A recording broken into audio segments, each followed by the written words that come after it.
Hello and welcome to another quick tutorial from Premier EPOS.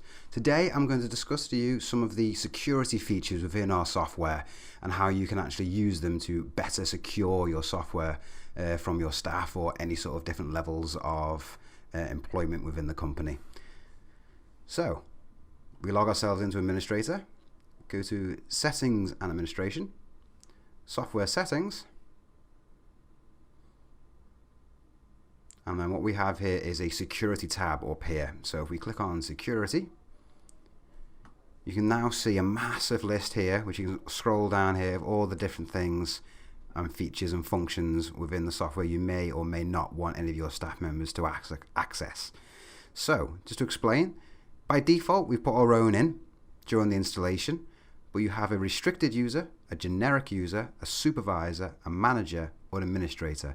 There is also a super admin as well, which generally speaking is either the owner of the company or someone really high up within the company who has complete access, so none of his or hers functions are restricted whatsoever. So to actually change some of these, there might be a few things here. For example, let's start right from the beginning here. So we've got add new products.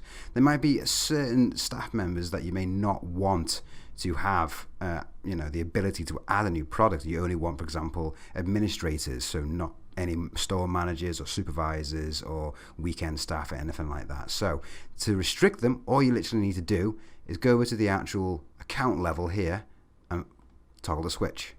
So now generic user is now restricted to add new products, supervisor is, manager is, so the only person now who can is a administrator or a super admin.